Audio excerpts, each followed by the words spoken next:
we attach money too much as a value of who we are, right? Rather than maybe a measurement of what we're doing at this point in time. And if we're not sharing our financial data with each other, why do we think other people should share with us and give us insights?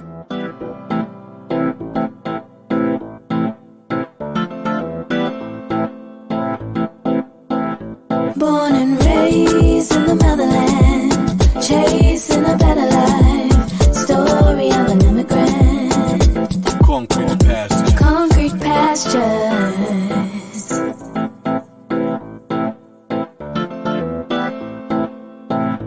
Concrete pastures. Hello, family. You are listening to Concrete Pastures Podcast. I am Nancy Mulemwasisi. Thank you so much for tuning in today. For anyone who is new on our platform, this is a space that allows myself and others to share our stories as we deconstruct the world's view of an immigrant status. We unlock the joys, the laughs, and the bravery that being a dreamer brings. So subscribe, like, share, and stay a while as we dive into today's episode.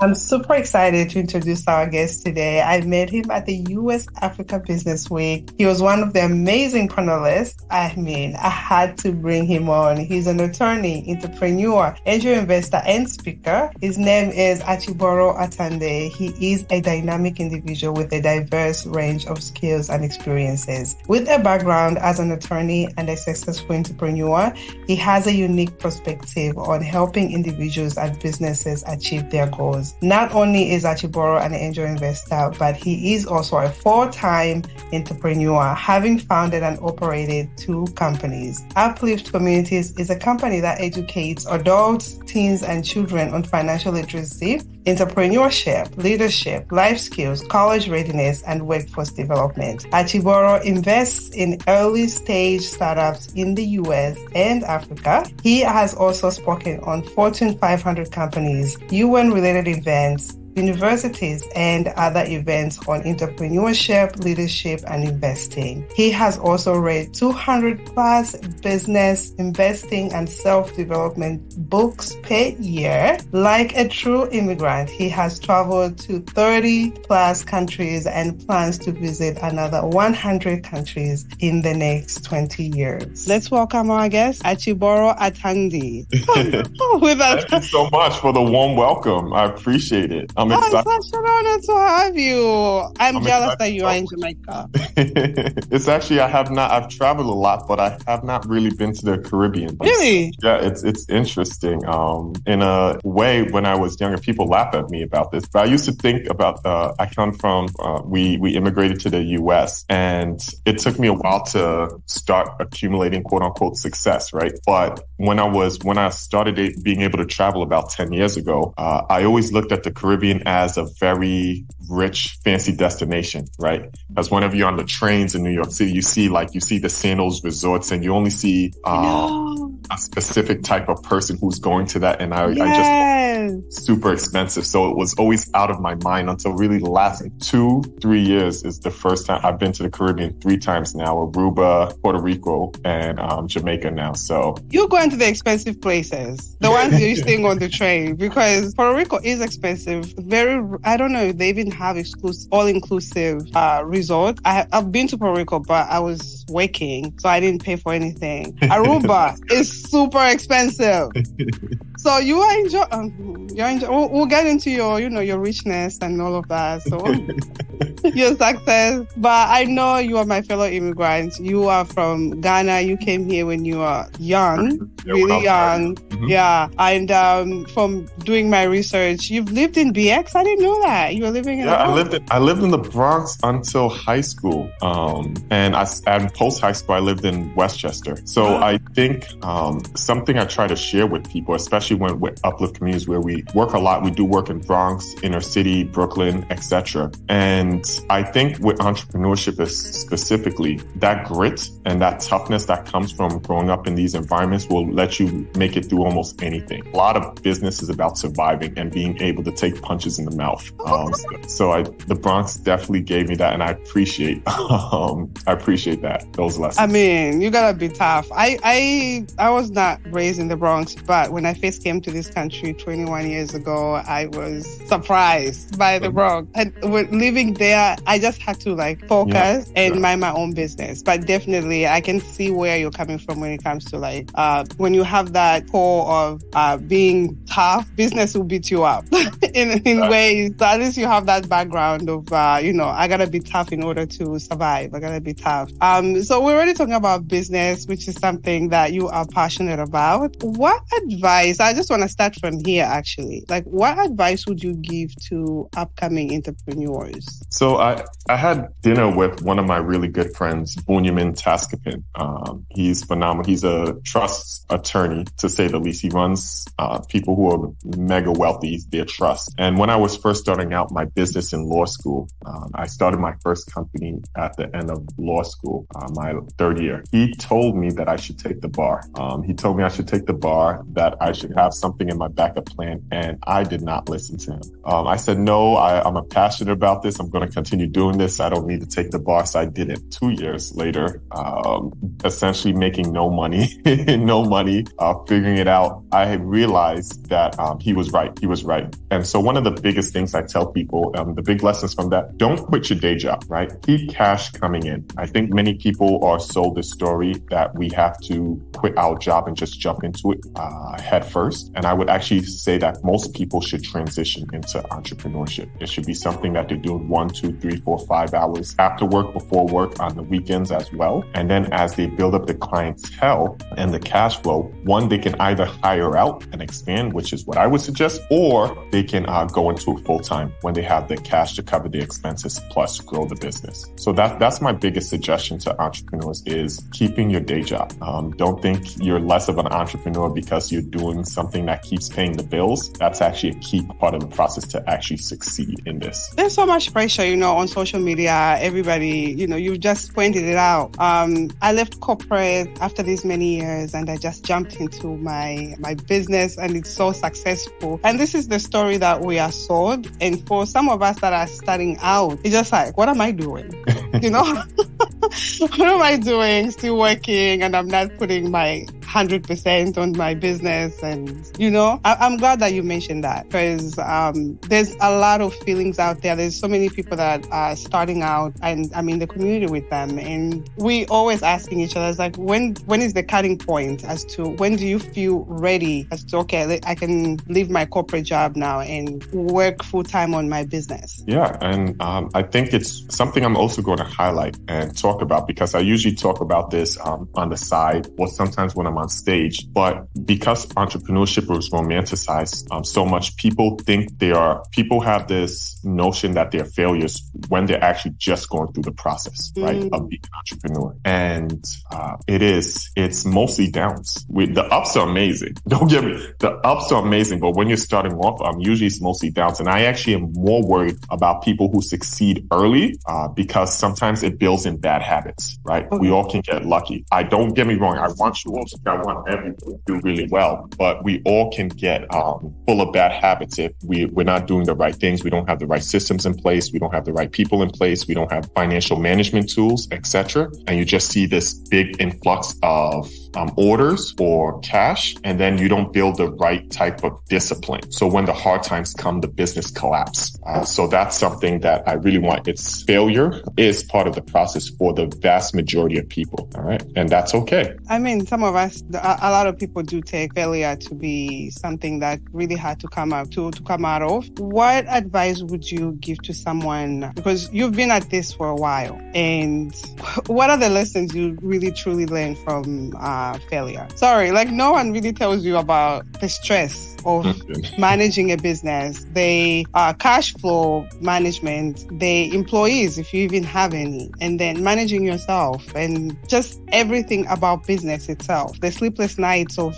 calculating what you're going to do tomorrow, strategizing, all of that, the effects of it. I actually recently talked about it, but I would love to hear from you who's been doing it for a while. No, I think those are great points. And stress is one of of the biggest ones. I think as we were starting this conversation, I said that I'm in Jamaica right now.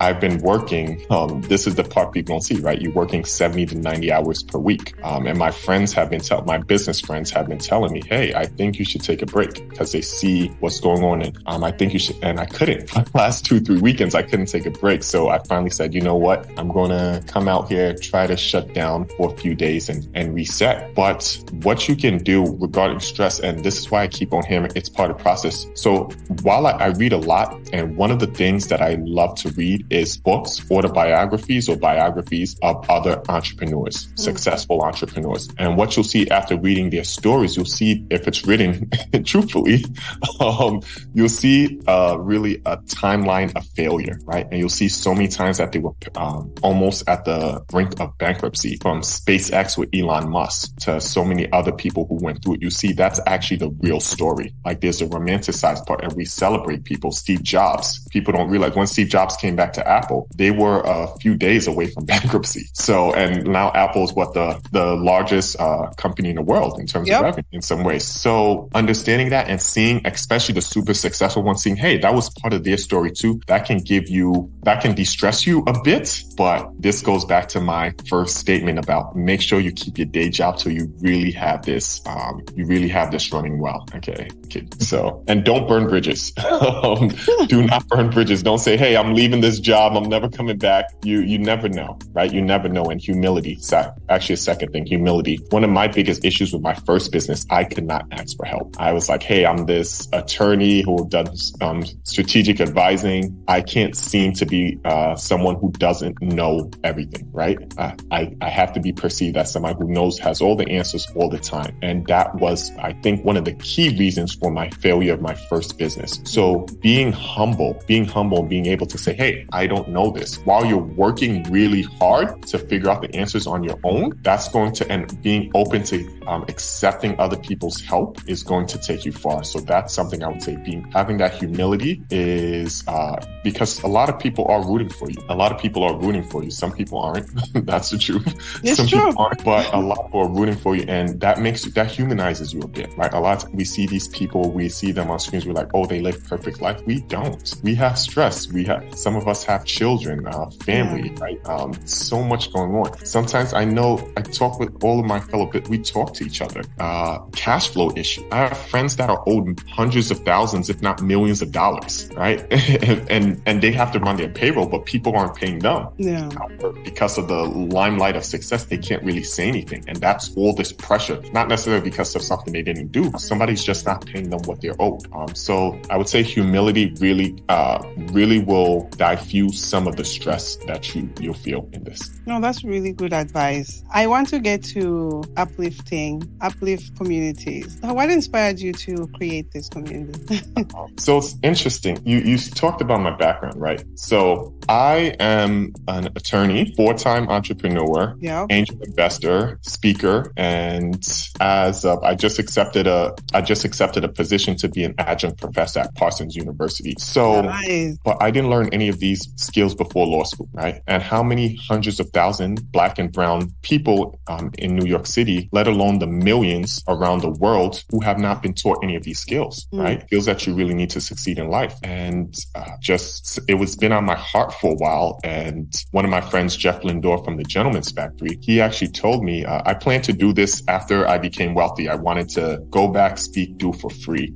Because one of the things I knew growing up, I wouldn't listen to somebody if I didn't feel like they were somebody I wanted to learn from, right? Yeah. So that's how to develop rapport quickly. And he actually showed me there's a budget, and there are schools that are actually looking to have longer engagements on this. So that's where Uplift derived from. It was my want to give people the skills that I wish I had. And we're doing that with schools. We're doing that middle schools, high schools. We've done work with prisons, Rikers. We're on demand in Rikers, actually. So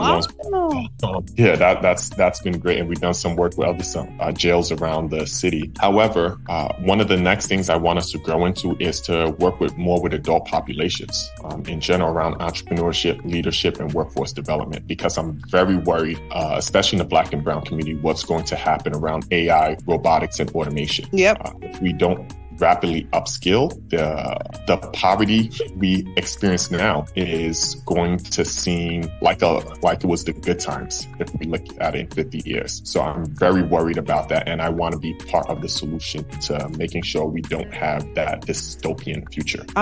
You guys provide financial literacy. Why Yes. do you think that's important for community? So this is interesting, right? In running my first business, I was working 18 to 20 hours a day trying to make this work. I was working myself into oblivion. And at some point, I realized that I need to start making my money work for me, right? I need to start making my money work. And I thought it was in my business, but sometimes, and this is something I got from Ian Dunlap, sometimes you have to look at who's a better CEO than me, who's a better leader than me. Let me see if I can invest in their company. If they have the right team around them, they have the right ego, they're driven, and they have the right product. Let me invest in them, as well as I'm still doing my own thing. And that's where financial literacy came from for me is, okay, what happens when I get sick? Is everything super dependent on my success? Which I'm betting on me, but I still want to bet on other things, right? Diversification is an amazing tool. I still want to bet on other things. So that's where it came from for me. On top of that, I think one of the worries could be you can be business wealthy and still lose money because you're not financially savvy, right? So that's another thing which we try to communicate. There's many different ways to gain wealth. It's not everything's through entrepreneurship. A lot of people have their 9-to-5s and they're able to become multimillionaires because of whether they're investing in real estate, whether they're angel investing, whether they invest in stock markets, whether they have a bond portfolio, etc. There are many paths to wealth. So we're trying to educate people to find what's the best natural fit for them. And on that, just for everyone, I would highly suggest, there's a ton of great books, but I would highly suggest the book Psychology of Money, right? For everyone to go read The Psychology of Money. I don't think it's talked about enough, but I think that's a great book in terms of helping people understand that. Why I ask that, because we don't really talk about money like that in our community. It's like a taboo. Me being an African, oh my God, we can't even truly talk about money. And then even African American here in the US, it's the same story, just keeps going. And I'm happy that you guys are taking that and running with it and educating our community in that way. I used to do it a lot for homeless shelters, for women especially. It's so giving to people, because you'll be surprised what people are not aware of in terms, even like something like building their credit. And so I'm curious, what does that look like for you guys when you're providing financial literacy, aside from investing and all of that? So like you said, budgeting, building credit, mindset. That's why I said mindset is so important in terms of why are we so afraid about talking about money, right? It is not talking about it going to increase our wealth. It's not. The more we talk about it, the more we educate each other. Okay, how much are you paid at that job? Oh, wow, how much are you paid? We attach money too much as a value of who we are, right? Rather than maybe a measurement of what we're doing at this point in time. And if we're not sharing our financial data with each other, why do we think other people should share with us and give us insights, right? If we're not getting insights from our own family. So we talk about that goal planning, vision. So one of the things, and I'm going to circle back to money because I think that's at the root cause of many things that's going on both in the African community, in the African American community, and even in the Latino community as well, because we do a lot of work with the Latino community. Yeah. It's this conception that, one, a fear of admitting that we don't have it, but two, I think a lot of us are programmed not to really go after money in a way, or be open to say, hey, we want to become wealthy. And something, I wish I remember the gentleman's name, but I was watching something where he was talking about how we're programmed. We're programmed actually to disdain money from youth. So you have to be very mindful of what you're watching and what your children are watching. And the key, hopefully somebody can read this in the comments and we'll be able to highlight the gentleman who named this so that person gets their credit. We'll have it by that time, yeah. So that person gets their credit. But he talked about how, if you look at it, the villain superheroes will usually, the villains in superhero movies or superhero were usually rich people, right? So what you think that is programming around in children? What you think that's programming is this anti-wealth mentality. And if you don't like money or you think money is bad, you cannot truly go after it. You're dispelling it, right? So you can't truly become wealthy if you think it's bad. It doesn't make it won't match your vibration, right? Yeah, you attract what you want. Exactly, and you dispel what you don't want. Yeah. And so these are things that's doing it. People say he had a funny thing. I'll let you watch it. But he had a funny thing about some other superheroes. One thing I'll say, he said Iron Man. People say, hey, Iron Man's the wealthy one, but they made Iron Man narcissistic, right? So they're always giving some key character flaw. That's not something you necessarily want to have to the people with wealth, typically in movies. Or that's something we really have to work on. Thank you for that. I want to also jump into, you're an angel investor, and a lot of people, I work with few people back home and they want angel investors. Mm-hmm. And sometimes there's that blurry line. People advertise as angel investors and then it turns out to be something else. Could you just explain what an angel investor is? And then after that, I have a follow-up question. Okay. So for me, an angel investor is somebody who's willing to put capital into early stage startup. It could be later stage, but typically it's early stage startup. And what you're looking at as an angel investor, the reason why people call angel investors is because it's kind of at this point, this business, we're not saviors. We are not saviors, but it's hey, this person saved me or saved my dream, right? You're at the stage where nobody really has the belief in you, because you're at such a risky point. So you view these people, these investors, as angels in a way. So that's kind of like the connotation around angel investor. Now that can range from anybody putting up a few $100s, and most people don't consider that, to depending what part of the world you are. In New York, it's $25,000. Other parts of $1,000, $5,000, $100,000. You really don't see angels who are doing more than $250,000. That's more like you're getting into VC world with those types of checks, VC venture capitalist world. But that's more or less an angel investor. But I don't want to. I know I said larger numbers. You can really start this with $500, $1,000. There's different ways, especially for and I think I mentioned it when I was speaking at the event we both were at. Mm-hmm. One of the things that I think the diaspora should do is not just send remittances back home. We should start investing in companies or people we know who are doing good work, not in people with just ideas.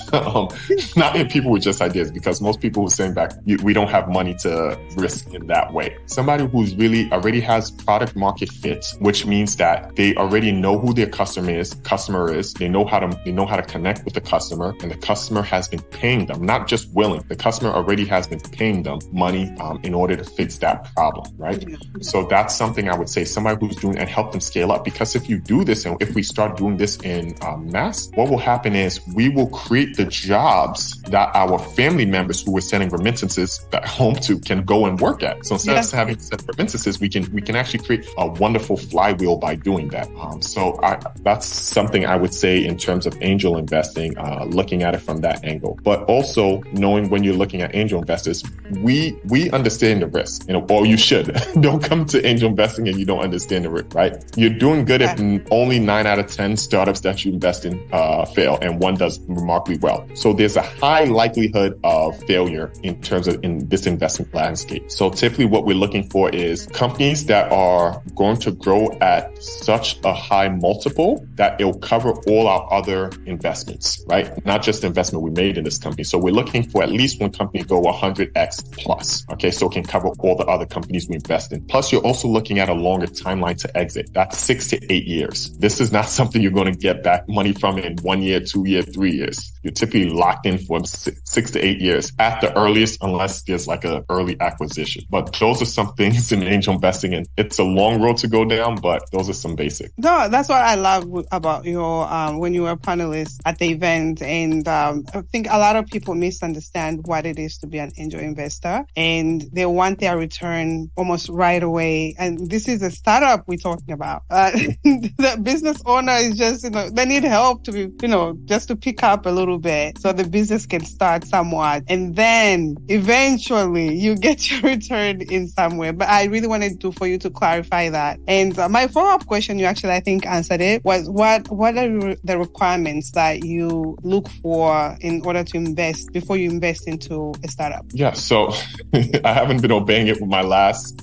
I just sent out another wire. When was it? Thursday. Was to somebody technically outside of, no, the one was inside the scope. So me, I want super scalable things that are super scalable. So typically any of the companies that I'm investing has to have a very scalable model, which usually means that they're attached to tech in some way or product in some way. And so for me, what I'm typically looking for is I'm looking for companies in the health tech field, healthcare technology, logistic technology, real estate / construction tech. There was a wonderful company, so we added in construction tech for that, education tech. And so that's what I look for. But some people like food and beverage. Some people like, I don't know. There's different fields you can dive into with angel investing. I also want to point out, I didn't actually start off doing cash investments. I started off doing sweat equity deals. And what that means is, and this is another way that Jasper can help out. What you have the skill set that you developed over here, right? You have the skill set. Maybe you have 1, 2, 3, 4, 5 hours, 10 hours a week that you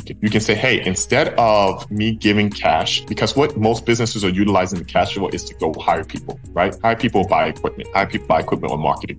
So what you can do is say, hey, instead of this, maybe I'm a lawyer, maybe I'm a marketing person, maybe I have sales experience, maybe I'm an accountant. Hey, instead of I can help you with your books. I can help you when you're finding for 0.5% of your company or 5% of your company or 1%. You probably wouldn't get 5% unless you're going to be doing this full time. But you can do that and work your way in and start learning. And that's what I did. My first three deals was sweat equity deals. So that's another way to start learning and getting involved. No, that's really interesting. I haven't heard that one before. The sweat equity. That's really good. Anything else? How can people actually, that's a great question. I guess, find you and start, I guess, for you to start looking at whatever they have to invest? So this is one I'll say even before. So I thought you were going to ask, how can people find deals? That too. I was actually going to ask that on the side. Yeah. No, because there's people that are looking for deals because there's Africans that want to give back home. Like where is that? So what's both sides of the coin? Then we'll answer. You start with one first. So let me start off with where people can find deals. So there's a few different websites. One of them is angellist.co. Angellist.co. And on angellist.co, you're supposed to be an accredited investor.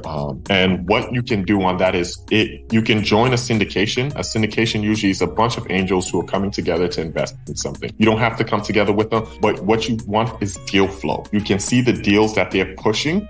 They're pushing and promoting and saying, hey, these are things we're looking to invest in. If you want to get in here, you can see, and that can be a quick way to start having massive deal flow. Because what you really need to say is you want to be eliminating companies, not just jumping at the first thing you see. But if you only see 1 or 2 deals, it's going to make you feel pressure that, hey, you have to invest in this because you don't have too many options.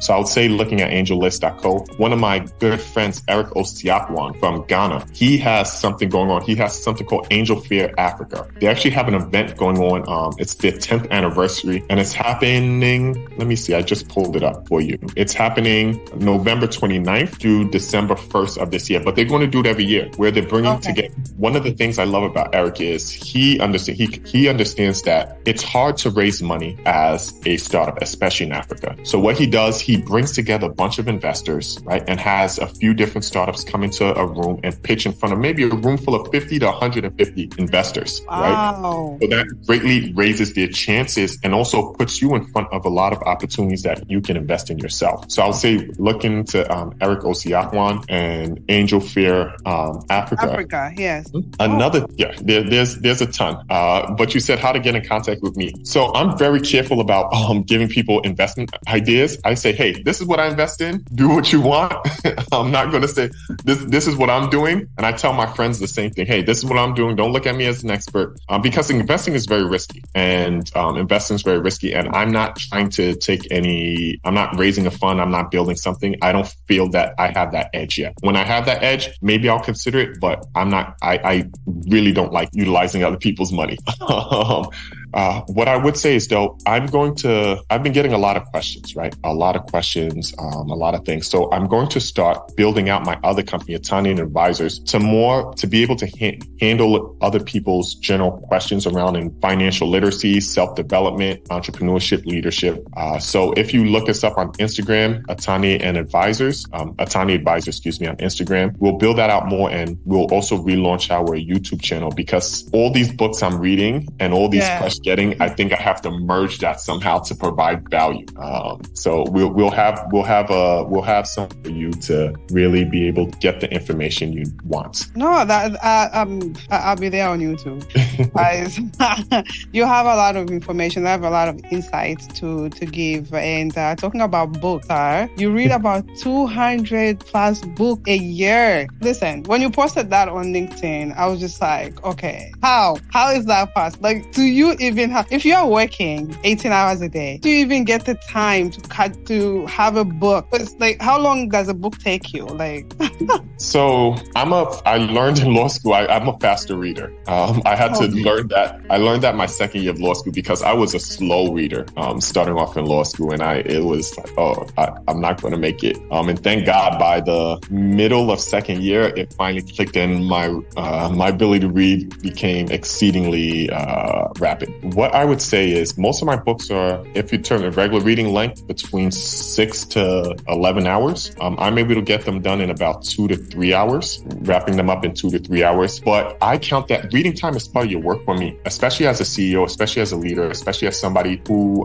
gives advice to other people. It is my job to sharpen my sword. A lot of us just want to start hacking away at the tree instead of sharpening the axe first and spending 2 to 3 hours. And then only, as Abraham Lincoln said, spending most of the time sharpening the axe rather than hacking at the tree. So that's how I look at reading. And in order to fulfill the goals that I have for myself and my family and my company, I really have to push myself. And that's why it's that 200 hours, because I have a good friend, Dale Ferdinand. And one of the things he said when I started this journey is that it takes about 250 books to become an expert in something. Oh, right? To top in something. So you're there already. So a lot of life is, especially if you're trying to reach your goals, is about compressing the time to get there, right? And how can you compress the time? Can you read more books? But that's not for everyone. There's actually another really good friend of mine, Ibuka, who is very anti. He's come around to it a bit, but he's very anti how many books I read. He has a different process. And so that's why I say it's not for everyone. He has a different process. And I think Bob Proctor would even back him up a bit on this. He has a different process where he'll read one book, but he'll read it 100 times. So he knows it inside and out. He knows it inside and out. So I wouldn't say that reading that much is for everyone. I do suggest reading a lot, but maybe you want to read a few great books over and over again. However, I really think investing in these books, because it's essentially people who have lived amazing lives, accomplished the things we want to accomplish. Yeah. They've distilled their life into a $20 to $25 product, where if we were consulting them, it'll probably cost $50,000 to $100,000. So I think it's a phenomenal investment in both in terms of the money you're spending and the time you're utilizing. Are you ever going to write your own book? Oh, really? At first I was like, no. At first I was thinking no. I think there's a lot of phenomenal books. However, if I think I can provide a unique insight, I can provide a unique insight, or that it's really needed. Maybe it's not even a unique insight. It's just that I have to reiterate a few points, because maybe I'll be able to have a platform that can reach a few people that they would want to hear from me versus hearing it from somebody else. That's something I would consider. But it would have to be up to my quality standards. So we'll see. Nothing's in mind right now is the short answer. Do you have any favorite book that you would like to share with us that, I have a ton of favorite books. It's funny. Somebody asked me this. A few weeks ago, I was at the Columbia Africa Conference. My friend Boosie introduced me to one of her good friends who's doing some phenomenal stuff in, I think, Morocco. I believe it was Morocco. And she asked me, what are the top 5 or 10 books I read this year, and I couldn't name it. I really couldn't name it, because I can name my favorite books, but once you start reading a lot lot, let me posit it like this. When you read a few books, you find that, wow, almost every book is changing your life. And I'm not saying that doesn't continue happening, but a lot of what you're experiencing, and the books have great insight, but a lot of what is the Dunning-Kruger effect, right? So we read something or we learn something and we think we're an expert at it, right? That's like, hey, you go from 0 to 1 and you're like, oh, this is the mountaintop. Yeah. But then you read 50 more and you're like, wait, I was so far from the answer. No, that doesn't mean the book wasn't still phenomenal. It was, but you realize that. So I don't jump to, but some phenomenal books I think, Unreasonable Hospitality. It's the book about how, I don't want to misname his, I think Will Greer. I don't want to misstate his name, but it's a book of how they created the #1 restaurant in New York, kept that for about 4 years running. And I actually took my wife there for our 2nd anniversary and it was phenomenal. I love the book. So this is less business, but this is what I love to read people's stories, especially it's business, but success. Trevor Noah. I could not believe, what is it called? Born a Crime. I think I read that 2 years ago. Could not believe his story. No, I'm yet to read that book actually. One of my friends actually sent it to me and it's in my my book list to read. Everybody talks about his story a lot. Oh God, I'm not going to spoil it, but it almost brought me to tears in terms of just what it was something. And you look at people and you realize you really don't know almost anybody's story till they tell you. You really have no idea. I know there's a new Elon Musk book, but I loved his book SpaceX. Was it SpaceX? By I think Ashley, I'm forgetting her last name, but Ashley wrote it. Oh, other books. I like 10X by Grant Cardone. Traction. That's a phenomenal book for business owners by Gino Wickman. It's if you can just read that book and build your business around it, it's going to put you light years ahead. Traction. The book Angel, for the people who want to do angel investing, the book Angel is a phenomenal book. Sheesh, I can go on forever. It really depends what you're looking for, but there are a ton of amazing books out there. Do you read actual books or you also listen? So I primarily listen, and this comes from most of. Oh wait, you this is audio. Yes. So I primarily listen. So I'll say I do 98% listening, and then I'll read a few books. And that's because as a business owner, most of what you're doing is reading. You're reading reports, you're reading messages, you're reading emails, things like that. So I don't have the bandwidth to read. But however, whether I'm in a car, driving, commuting one way, I can put in my headphones and I'm there and I can focus. Some people would prefer physical books. That's okay. But in order for me to get to my goals, I prefer reading. And that's another thing I'll say. You have to find out what type of learner you are, right? There's I think 4 modes of learning, right? There's auditory. So if you like listening to things, visual, you're a visual learner. Kinesthetic, you like learning by doing, etc. And linguistic, that's like reading. You prefer learning by reading. So you have to figure out what's mode that you learn best and that you can sustain for whatever goal you're going to. No, for me, I prefer audio. So a lot of it when I'm in the car, and I used to like the books, the actual book, but then it became a little bit too much for me, and the audio became more easier because I did miss reading. So I'm like, okay, I think audio is better for me right now at this stage where I am. I'm too busy of a mom, and if I'm in the car, I can actually zone in and actually listen in on a book. Okay. And that's fantastic. And I'm going to just hammer in. It reminded me of one more book. So that's like my brain is a sea of information. It's not in perfect chambers. Dots connect when people say things. Yes.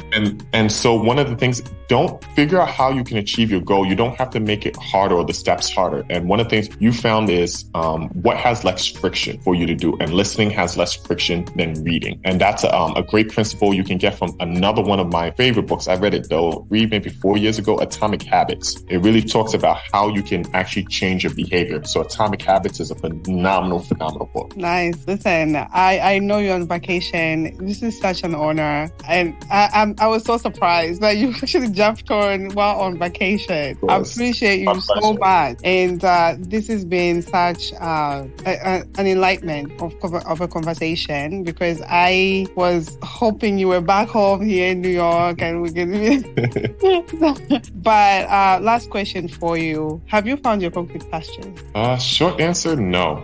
No. And I guess that short and long answer is no. But to elaborate on that a bit, I know we said, what do people do, right? We were talking in the past, like, what do people do to de-stress, right? To deal with being an entrepreneur. And I have very lofty goals. I know that. But sometimes I forget to stop and check in how much I've done, how much I've actually accomplished. Like here, I'm here on vacation in an amazing place and able to do this, take my wife, etc., enjoy this. And I've been able to travel a lot across the world. We both accomplished a ton. So there's many people who look at my life and like, no, you've hit your concrete. You hit your concrete. But I don't feel there's still so much I have to do and I want to do. What does that look like for me? Yeah. A few things. So I want to invest in 1,000 startups, right? I want to invest in 1,000 startups. I'm still in the low double digits, right? I'm still in the low double digits. So I want to invest in 1,000 startups. But that's huge deal. It's a huge deal. Yeah. You are literally helping someone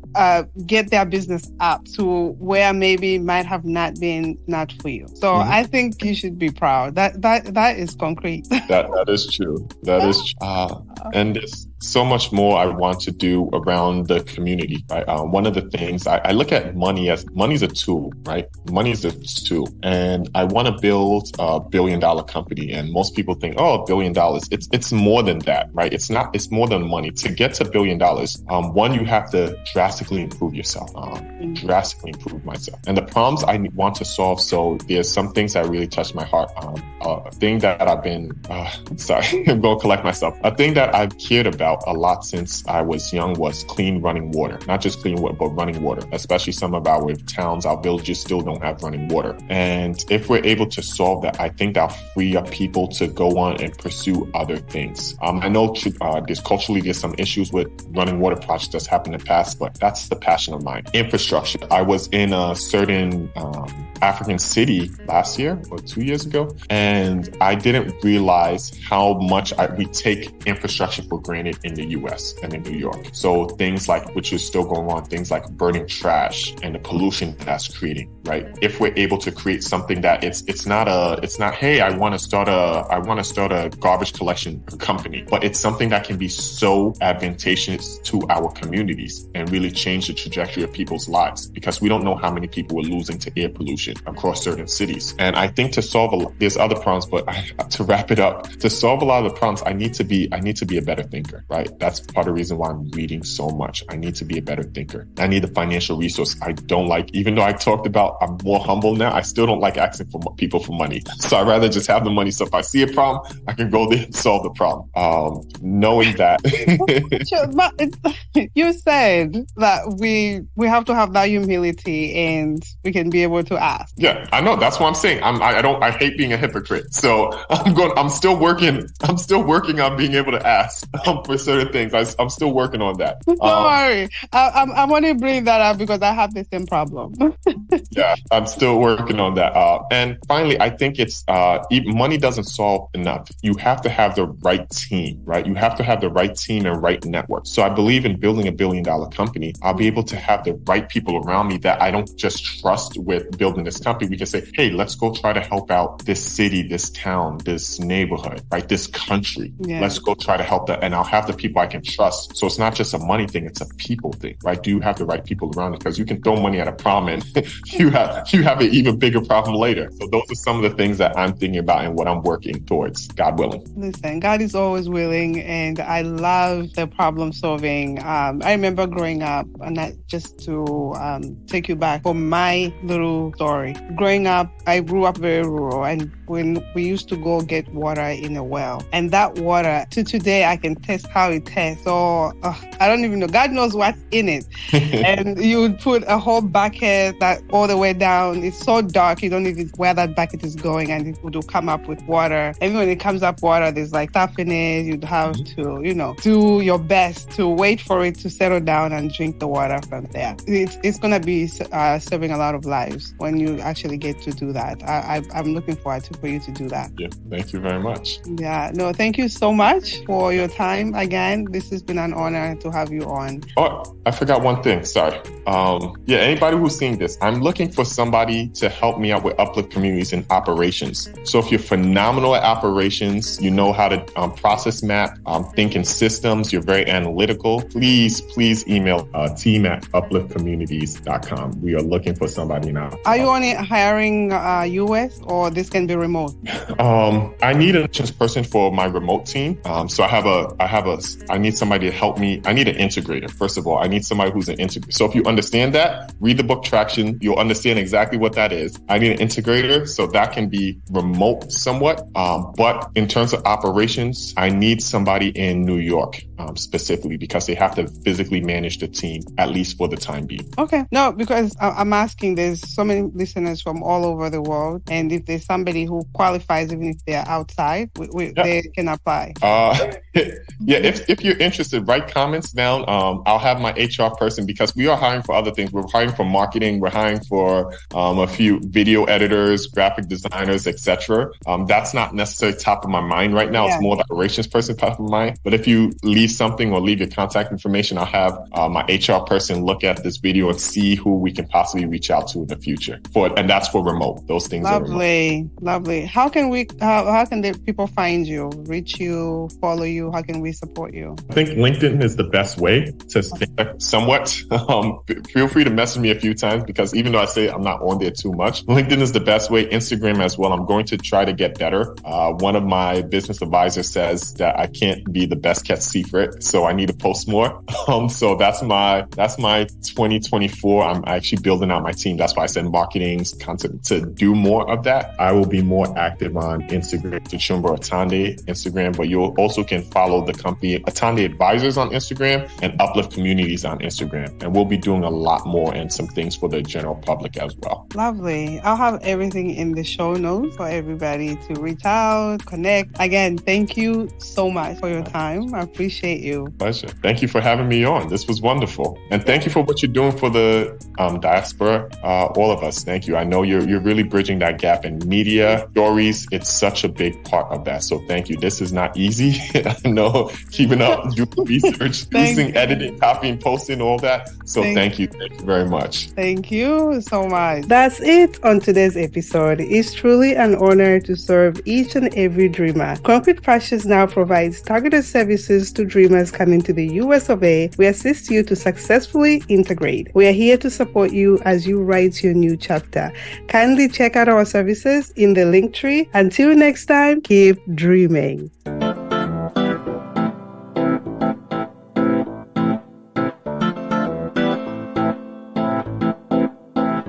Born and raised in the motherland, chasing a better life.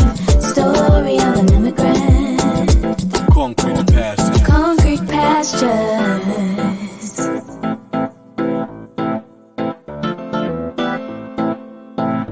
Concrete pastures.